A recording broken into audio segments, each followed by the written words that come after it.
الصلاة والسلام على حبيبه محمد وعلى آله وأصحابه أجمعين. أما بعد فقد قال الله تعالى في القرآن العظيم والفرقان المجيد فأعوذ بالله من الشيطان الرجيم بسم الله الرحمن الرحيم. فلما بلغ معه السعي قال يا بني إني أرى في المنام أني أذبحك فانظر ماذا ترى قال يا أبت افعل ما تؤمر ستجدني إن شاء الله من الصابرين.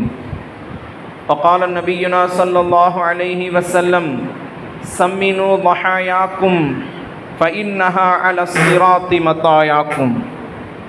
صدق الله العلي العظيم وصدق رسوله النبي الكريم ونحن على ذلك من الشاهدين والشاكرين والحمد لله رب العالمين.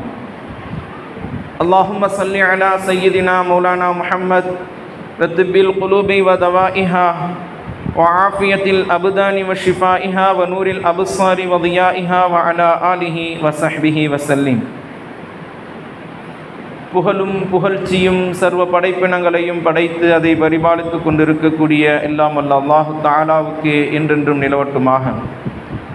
சலாத்தும் சலாமும் கண்மணி நாயகம் சையதுல் முர்சலீன் ஹாத்தமுன் நபியீன் முஹம்மது முஸ்தபா அஹ்மது முஜ்தபா ஸல்லல்லாஹு அலைஹி வஸல்லம் அவர்களின் மீதும் அவர்களின் குடும்பத்தினர்கள் சத்திய சஹாபாக்கள் தாபிஈன்கள் தபஉத் தாபிஈன்கள் சுஹதாக்கள் நாதாக்கள் நல்லோர்கள் ஷேக்மார்கள் அவுலியாக்கள் குறிப்பாக நம் அனைவர்களின் மீதும் இறைவனின் அருள் என்றென்றும் நீங்கா நிலவட்டுமாக. அன்பானவர்களே, அஸ்ஸலாமு அலைக்கும் வரஹ்மத்துல்லாஹி வபரகாத்துஹு. புனிதமிக்க இந்த ஈதுல் அல்ஹாவுடைய நாளில் அல்லாஹு தஆலா வழங்கக்கூடிய எல்லா விதமான அருள்களையும் பெறக்கூடிய நன்மக்களாக அல்லாஹ் நம் அனைவரையும் ஆக்கி அருள் புரிவானாக. புனித இல்லமாம் கஅபா ஷரீஃபை தவாஃப் செய்யக்கூடிய ஹஜ் உம்ரா செய்யக்கூடிய பாக்கியத்தையும் திருநபியின் ரௌதாவை தரிசித்து ஆனந்த பரவசம் அடையக்கூடிய பாக்கியத்தையும் அல்லாஹு தஆலா நம்மவர்கள் நம் குடும்பத்தினர்கள் நம் சந்ததியினர்கள் அனைவருக்கும் திரும்ப திரும்ப தந்தருள் புரிவானாக. அன்பானவர்களே, அல்ஹம்துலில்லாஹ், அல்லாஹ் நம்மை ஒரு உன்னதமான ஒரு நாளில் ஒன்று கூட்டி இருக்கின்றான். ஈதுல் அல்ஹா ஹஜ் பெருநாள் பக்ரீத் பெருநாளில் நாம் ஒன்று கூடி இருக்கின்றோம். இன்றைய நாளில் அல்லாஹு தஆலா மக்களை கொண்டு மிகவும் சந்தோஷம் அடையக்கூடிய ஒரு நாள். இது தியாக திருநாள். இப்ராஹிம் அலைஹிஸ்ஸலாம் அவர்களுடைய தியாக வரலாற்றினுடைய நினைவு கூறக்கூடிய நாள். அல்லாஹ்வின் ஹலீல் இப்ராஹிம் அலைஹிஸ்ஸலாம் அவர்கள் அல்லாஹ்வினுடைய ஹலீலாக ஆகுவதற்கு என்ன என்ன சோதனைகளை எல்லாம் அல்லாஹ் கொடுத்தானோ அந்த சோதனையில் வெற்றி பெற்ற நாள்.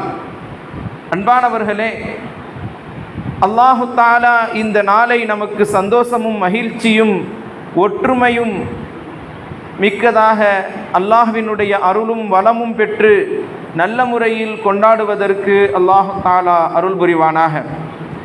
அன்பானவர்களே, இப்ராஹிம் அலைஹிஸ்ஸலாம் அவர்கள்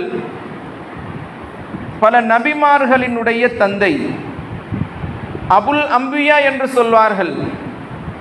நபிமார்கள், ஆயிரக்கணக்கான நபிமார்களுக்கு தந்தையாக இருந்தவர்கள். அவர்களுடைய சந்ததியிலிருந்து எண்ணிலடங்காத நபிமார்களை அல்லாஹு தஆலா இந்த உம்மத்தினர்களுக்கு, இந்த உலக மக்களுக்கு அனுப்பி வைத்தான். ஹஸ்ரத் இப்ராஹிம் அலைஹிஸ்ஸலாம் அவர்களை அல்லாஹ் சோதித்தது போன்று வேறு எந்த நபியையும் சோதிக்கவில்லை. அந்த அளவுக்கு நிறைய சோதனைகளை கொடுத்து அந்த சோதனையில் வெற்றி பெற்று இறைவனுடைய நண்பன் என்ற ஒரு உன்னத பட்டத்தை பெற்றார்கள்.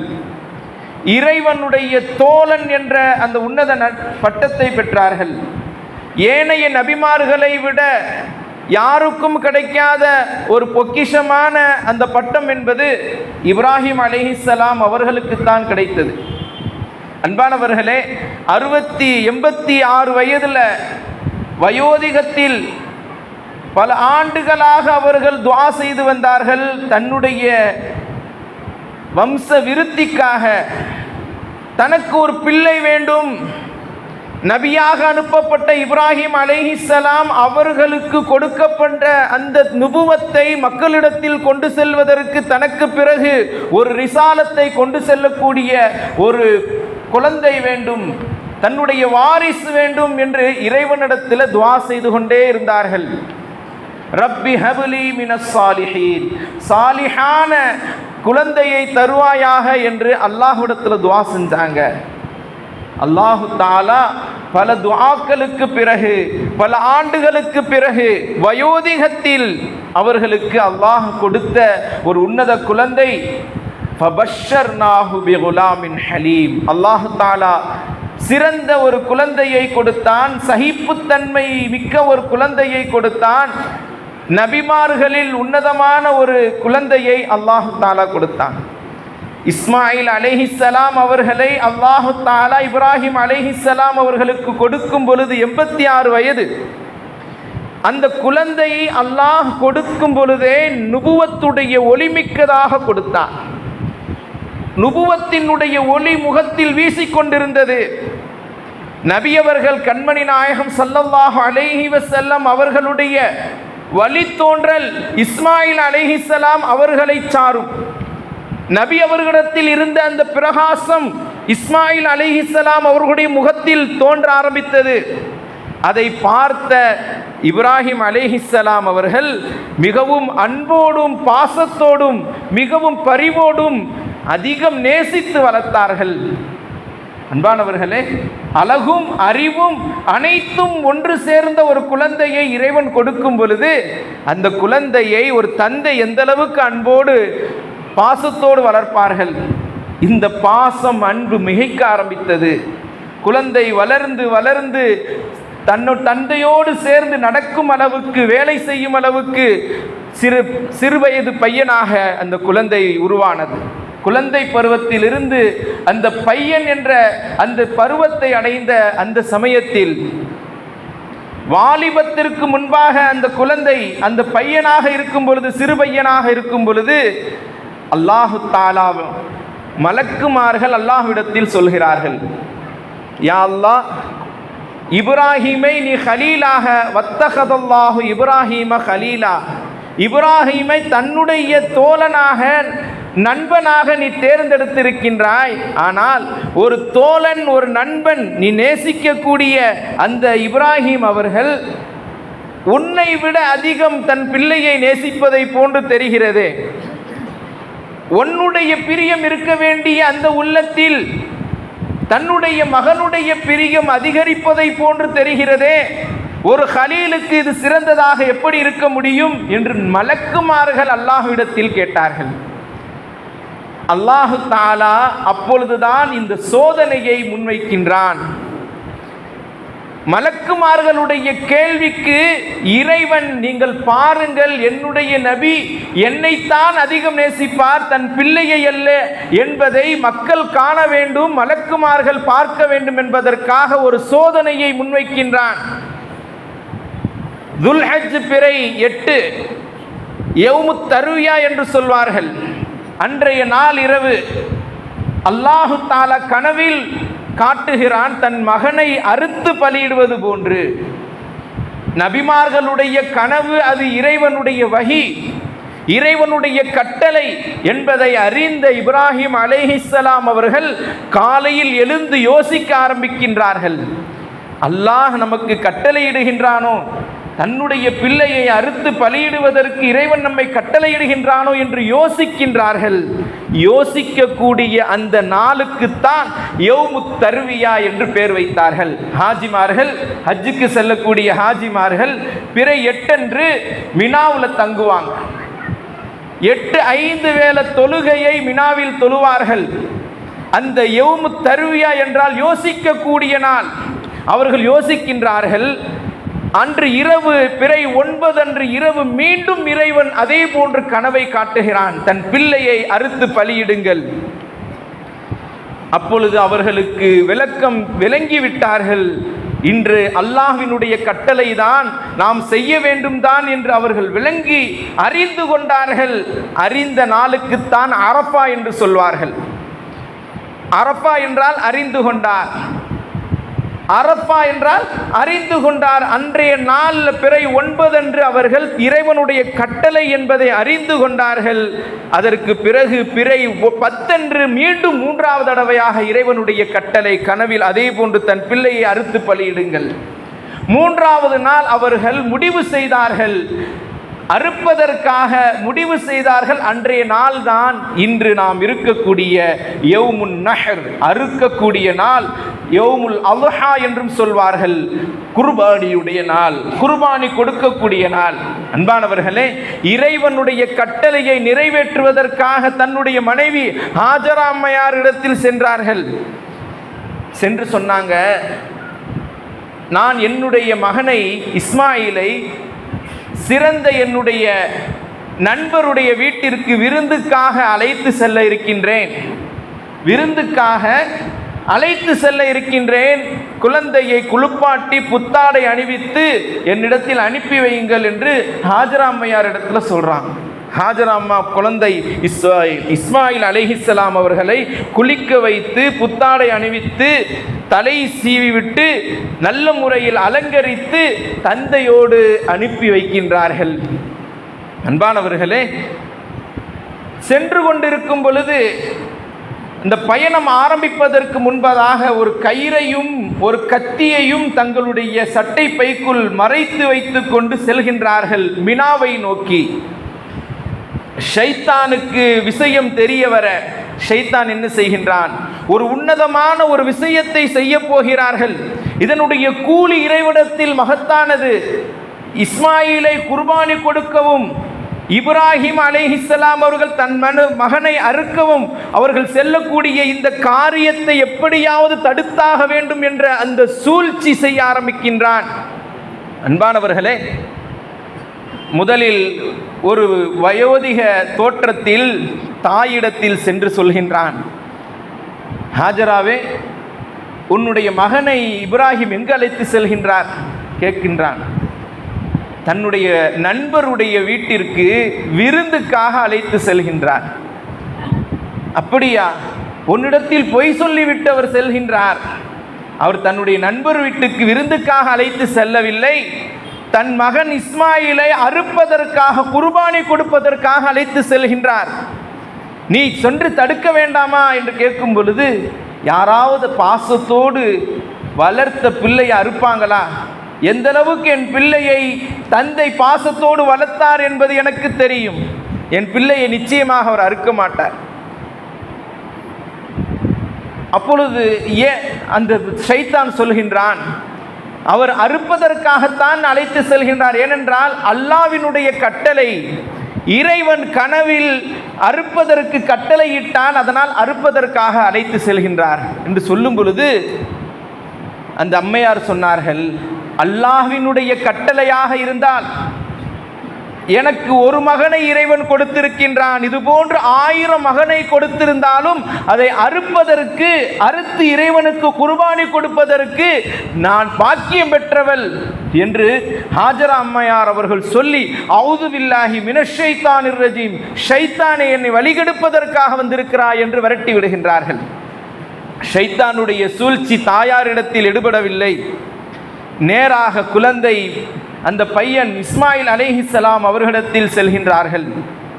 சென்று சொல்கிறார்கள், உன்னுடைய தந்தை எங்கு அழைத்து செல்கிறார் தெரியுமா உனக்கு? விருந்துக்காக அவர் நண்பர் வீட்டுக்கு அழைத்து செல்கிறார். இல்லப்பா, உன்னை அறுப்பதற்காக அழைத்து செல்கிறார். என்னுடைய தந்தை ஏன் என்னை அறுக்கணும்? என்ன அன்போடு பாசத்தோடு பரிவோடு ரொம்பவும் சந்தோஷமாக வளர்க்கிறார், என்னை கொண்டு அவருக்கு கண் குளிர்ச்சி, எதற்கு என் பிள்ளை என்னை அறுக்க வேண்டும் என் தந்தை என்று இஸ்மாயில் அலைஹிஸ்ஸலாம் அவர்கள் கேட்கும் பொழுது, இறைவனுடைய கட்டளை, அல்லாஹ் கனவில் அவருக்கு கட்டளையிட்டான், அதனால் அறுப்பதற்காக செல்கிறார். அப்பொழுதும் இஸ்மாயில் அலைஹிஸ்ஸலாம் அவர்கள் சொன்னார்கள், அல்லாஹ்வினுடைய கட்டளையாக இருந்தால் என்னுடைய தந்தை நிச்சயமாக நிறைவேற்ற வேண்டும், நீ சென்று விடு ஷைத்தானை என்று விரட்டி விடுகிறார்கள். அப்பொழுது இந்த நடைபயணம் மினாவை நோக்கி சென்று கொண்டிருக்கிறது. மினாவில் ஒரு இடத்தை அடைந்த பொழுது ஹஜ்ரத் இப்ராஹிம் அலைஹிஸ்ஸலாம் அவர்களுக்கு முன்னால் ஷைத்தான் தோன்றி கேட்கின்றான், கனவுல வந்தத விஷயத்தை எடுத்துக்கொண்டு பிள்ளை அறுக்க போறியப்பா அப்படி கேட்கும் பொழுது, என்னுடைய கனவென்பது இறைவனுடைய கட்டளை. இந்த சாதாரண மனிதனுடைய விஷயத்தில் கனவு தவறாகும், ஆனால் ஒரு நபிமார்களுடைய கனவென்பது இறைவனுடைய வஹி, அது இறைவனுடைய கட்டளை, அதை நிறைவேற்ற வேண்டும். ஷைத்தானை தூரப்போ என்று கற்களை எடுத்து அடிக்கின்றார்கள். அந்த கற்கள் தான் மினாவுல ஜமரத்துல் உக்குபா என்ற அந்த இடம். முதல் கற்கள் சிறிய ஷைத்தான். 7 கற்களை எரிகின்றார்கள். ஷைத்தான் பூமியோடு புதைந்து போனான்.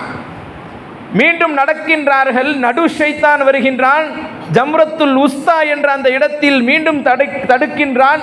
மீண்டும் 7 கற்களை எரிகின்றார்கள். நடு ஷைத்தானும் அங்கு புதைந்து போனான். மூன்றாவதாக மீண்டும் முன்னேறி செல்கின்றார்கள். மூன்றாவதாக பெரிய ஷைத்தான் ஜம்ரத்துல் ஊலா இருக்கக்கூடிய அந்த இடத்துல வந்து தடுக்கிறான். குழந்தை அறுக்காதப்பா என்று தடுக்கும் பொழுது இப்ராஹிம் அலைஹிஸ்ஸலாம் அவர்கள் கற்களை கொண்டு 7 கற்களை கொண்டு அந்த ஷைத்தானை அடித்தார்கள். அந்த இடத்திலேயே புதைந்து போனான். அன்பானவர்களே, இப்பொழுது அறுக்கக்கூடிய அந்த மலைப்பகுதிக்கு தன் பிள்ளையை அழைத்து சென்று அந்த இடத்துல வைத்து, அன்பானவர்களே, இந்த விஷயத்தை இந்த 3 ஷைத்தானுக்கு கல்லெறிஞ்சாங்கல்ல, இது அல்லாஹ்வுக்கு ரொம்ப பிடித்து போச்சு. ஷைத்தானை விரட்டிய இந்த விஷயம் இறைவனுக்கு பிடித்து போய் கடைசி கியாமத்து வரை எல்லா மனிதர்களும் இந்த அமலை செய்ய வேண்டும் என்று அனைவருக்கும் இதை வாஜிபாக்கினான்.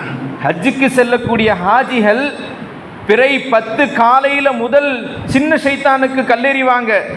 பிறை 11 பெரிய ஷைத்தான், சின்ன ஷைத்தான், நடு ஷைத்தான், 3 ஷைத்தானுக்கு கல்லெறிவாங்க. 12லையும் 3 ஷைத்தானுக்கு கல்லெறிவார்கள். ஒவ்வொரு ஷைத்தானுக்கும் 7 கல் எறிவது வாஜிபாக்கி இருக்கின்றான். அன்பானவர்களே, ஹஜ்ஜுடைய கடமைகளில் இருக்கக்கூடிய ஒரு கடமை அது. அதை செய்யாவிட்டால் ஒரு ஆடு குர்பானி கொடுக்க வேண்டும். அன்பானவர்களே, கியாமத்து வரை உள்ள மக்கள் இப்ராஹிம் அலைஹிஸ்ஸலாம் அவர்களுடைய இந்த அமலை செய்ய வேண்டும் என்று அல்லாஹ் தஆலா கட்டளையிட்டான். இப்பொழுது இப்ராஹிம் அலைஹிஸ்ஸலாம் தன் மகனை அழைத்து கொண்டு ஒரு இடத்துல படுக்க வைக்கிறாங்க. தன்னுடைய மகனை அமர வைத்து சொல்றாங்க, நான் கனவுல உன்னை அறுத்து பலியிடுவது போன்று கண்டேன்பா.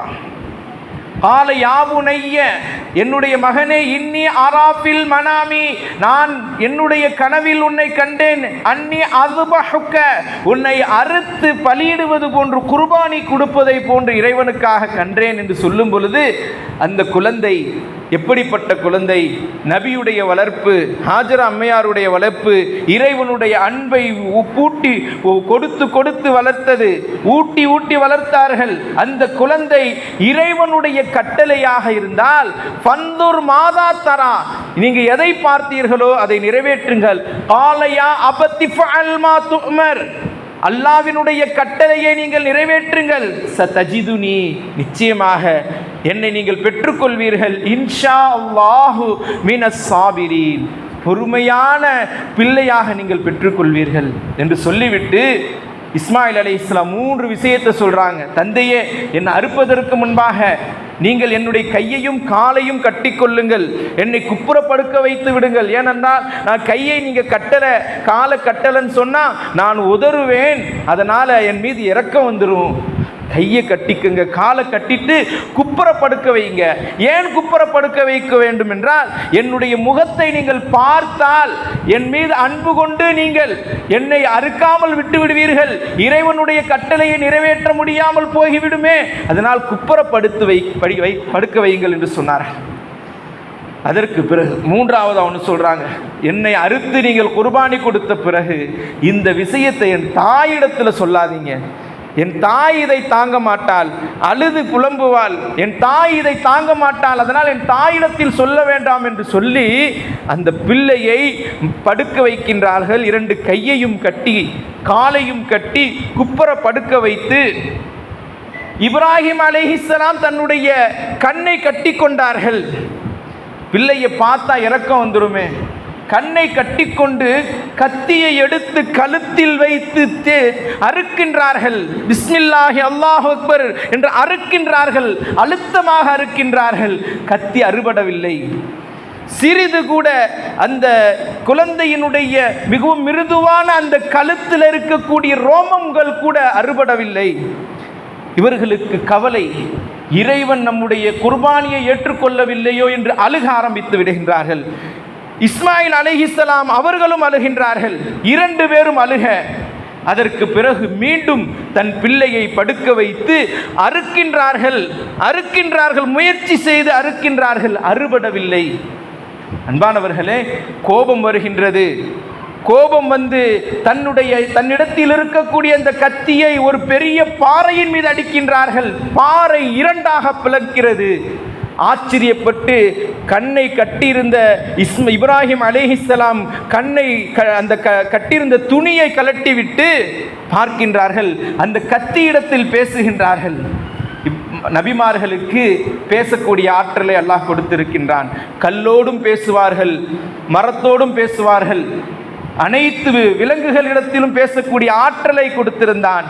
கத்தியே, இவ்வளவு பெரிய பாறையை உடைத்த உனக்கு மிருதுவான என் மகனுடைய கழுத்தை ஏன் அறுக்க முடியவில்லை? கத்தி பேசியது.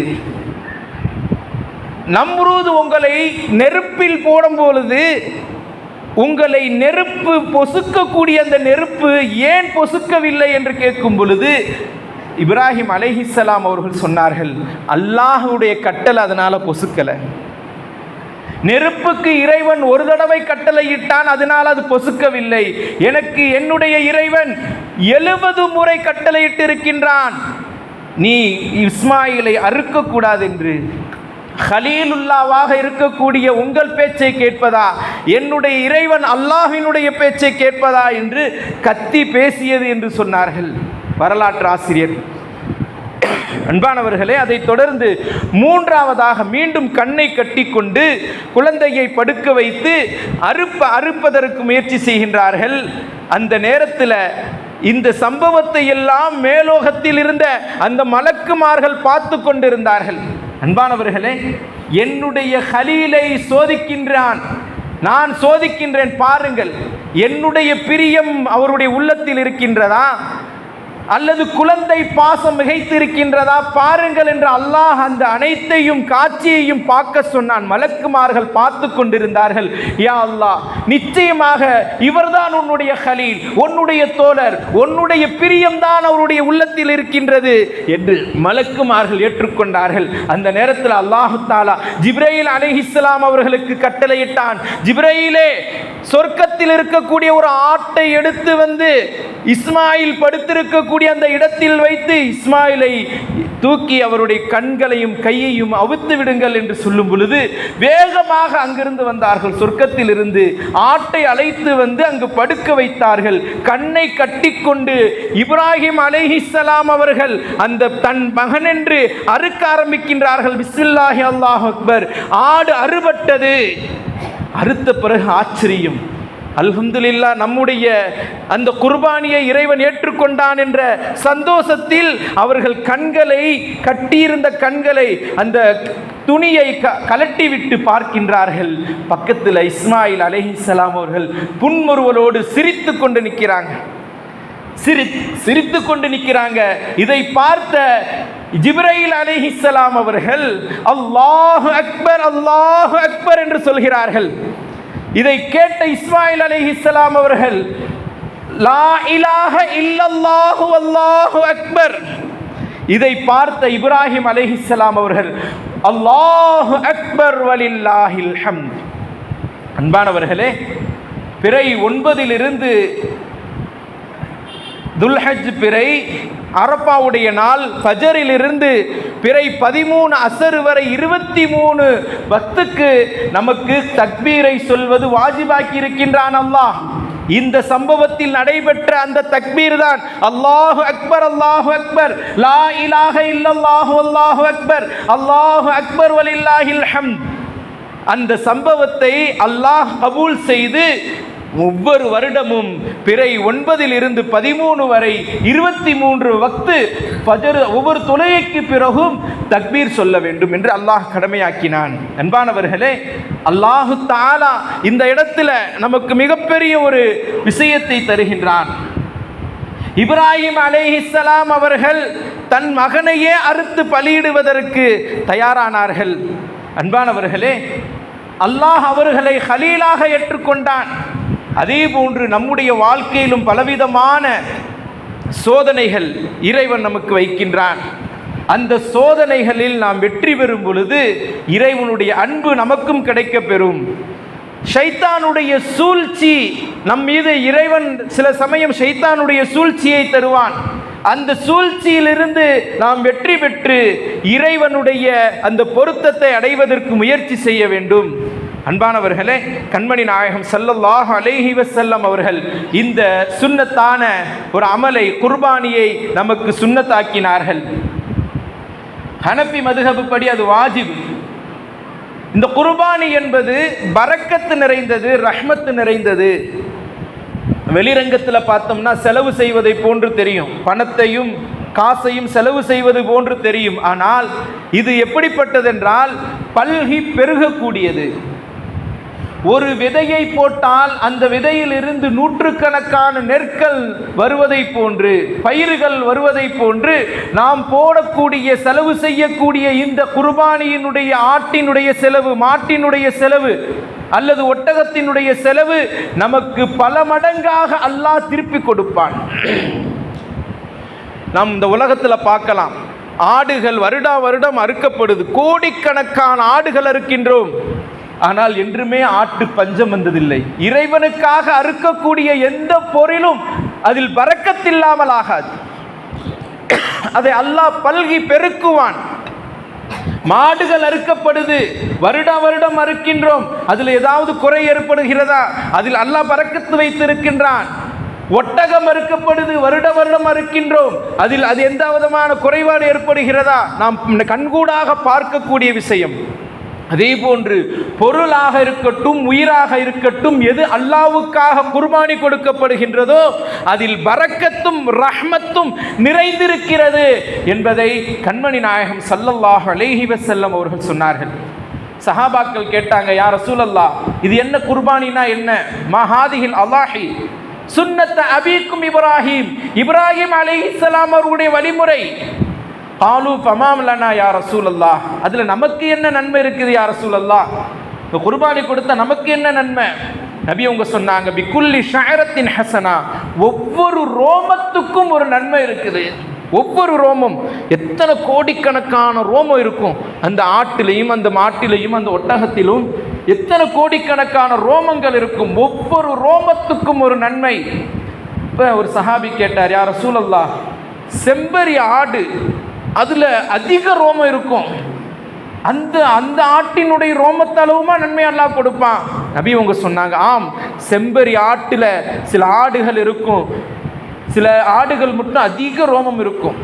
அது காஷ்மீர் போன்ற அந்த பகுதிகளில் பார்த்தோம் என்றால் நமக்கு தெரியும், அந்த ஆட்டில் நிறைய ரோமம் இருக்கும். அந்த ரோமத்தின் அளவு அல்லாஹ் நன்மையை தருவான் என்று நபி அவர்கள் சொன்னார்கள். அன்பானவர்களே, ஈதுல் அல்ஹாவுடைய நாளில் நாம் செய்யக்கூடிய அமல்களிலேயே இறைவனுக்கு மிக பிடித்தமானது. இன்றைய நாளில் நாம் தொழுகின்றோம், இது இறைவனுக்கு பிடிக்கும். ஆனால் இதை விட சிறந்த ஒரு இறைவனுக்கு பிடித்தமான அமல் எது தெரியுமா? குர்பானி கொடுப்பது, இரத்தத்தை ஓட்டுவது. அல்லாஹ்வினுடைய பெயர் சொல்லி இரத்தத்தை ஓட்டுவது. அதனால்தான் அல்லாஹு தஆலா இந்த நன்மையை பற்றி சொல்லும் பொழுது, இன்னத் தமல யகஉ மினல்லாஹி, ஒரு மனிதன் குர்பானி கொடுப்பதற்காக ஆடை அறுக்கிறான் என்றால் அந்த இரத்தம் பூமியில் விழுவதற்கு முன்பாக அல்லாஹு தஆலா அந்த குர்பானியை கபூல் செய்கின்றான். சொல்லப்படுகிறது, ஃபதீபு பிஹா நஃப்ஸன், இந்த குர்பானியை சிறந்த முறையில் நீங்கள் நிறைவேற்றுங்கள் என்று நபி அவர்கள் சொன்னார்கள். அதே போன்று சம்மினு லஹாயாக்கும், நல்ல கொழுத்த பருத்த குர்பானியை கொடுங்கள் என்று நபி அவங்க சொன்னாங்க. ஏன் தெரியுமா? ஃபைன்னஹா அலஸ்ஸிராத்தி மத்தாயாக்கும், அது நாளை உங்களுக்கு கியாமத்துடைய நாளில் சிராத்துல் முஸ்தகீம் பாலத்தில் உங்களுக்கு அது வாகனமாக ஆகும். கொழுத்த பருத்த அந்த பிராணியை நீங்கள் குர்பானி கொடுத்தால் கியாமத்துடைய நாளில் சிராத்துல் முஸ்தகீம் பாலத்தை மின்னல் வேகத்தில் கடக்கக்கூடிய முஃமின்களுக்கு அது வாகனமாக இருக்கும் என்று நபி அவர்கள் சொன்னார்கள். அன்பானவர்களே, அலி ரலியல்லாஹு அன்ஹு அவர்கள் ஒவ்வொரு வருடமும் 2 குர்பானி கொடுப்பாங்க. ஒன்று அவங்களுக்கு, இன்னொன்று நபி அவங்களுக்காக கொடுப்பாங்க. கேட்கப்பட்டது, ஏன் நீங்கள் 2 கொடுக்குறீங்க? ஒன்று எனக்கு கொடுக்குறேன், இன்னொன்று நபி அவங்களுக்காக கொடுக்குறேன். ஏன் நபி அவர்கள் தான் மரணித்து விட்டார்களே, நம்மை விட்டு பிரிந்து விட்டார்களே, ஏன் கொடுக்கிறீர்கள் என்று கேட்கும் பொழுது, நபி அவர்கள் எனக்கு கட்டளையிட்டார்கள், எனக்காக ஒவ்வொரு வருடமும் நீங்கள் குர்பானி கொடுக்க வேண்டும் என்று நபி அவர்கள் எனக்கு கட்டளையிட்டார்கள், அதனால் நான் குர்பானி கொடுக்கின்றேன். அன்பானவர்களே, நாம் நம்முடைய நண்பருக்கு ஒரு அன்பளிப்பு கொடுக்கிறதா இருந்தால் நல்லதை கொடுப்போம், நல்லதை தான் கொடுக்கும். பழசு பட்டை அதே மாதிரி உடஞ்சது ஓட்ட உடசலை கொடுத்தோம்னா நம்முடைய மதிப்பு மரியாதை அங்கே இல்லாமல் போயிடும், நம்மை பற்றி கேவலமாக நினைப்பாங்க. இறைவனுக்காக நாம் அறுத்து பலியிடக்கூடிய இந்த பிராணி என்பது வத்தலும் தொத்தலுமாக இருக்கக்கூடாது, ஒடிஞ்சு போகக்கூடிய அளவுக்கு மிகவும் மெலிந்ததாக இருக்கக்கூடாது. நல்ல சிறந்த முறையில் ஆரோக்கியம் உள்ளதாக நல்ல பருத்த அந்த ஒட்டகத்தையோ அல்லது ஆட்டையோ நாம் குர்பானி கொடுக்கும் பொழுது அல்லாஹ் தஆலா சந்தோஷம் அடைவான். அன்பானவர்களே, அதனால் அல்லாஹ் தஆலா நம்முடைய வாழ்நாளில் சிறந்த ஒரு அமலாக இருக்கக்கூடிய இந்த குர்பானியை ஒவ்வொரு வருடமும் நிறைவேற்றுவதற்கு அல்லாஹ் தஆலா கிருபை செய்வானாக. அதே போன்று யாரெல்லாம் இந்த வருடம் குர்பானி கொடுக்கின்றார்களோ அவர்களுடைய குர்பானியும் அல்லாஹ் கபூல் செய்வானாக. இதே போன்று அடுத்த வருடம் இங்கு இருக்கக்கூடிய அனைவரும் குர்பானி கொடுக்கக்கூடிய பாக்கியத்தை தந்தருள்வானாக. அதே போன்று அடுத்த வருடம் இங்கு இருக்கக்கூடிய அனைவரும் மக்காவில் ஹஜ் செய்யக்கூடிய உம்ரா செய்யக்கூடிய பாக்கியத்தையும் அல்லாஹ் தஆலா அனைவருக்கும் தந்தருள் புரிவானாக.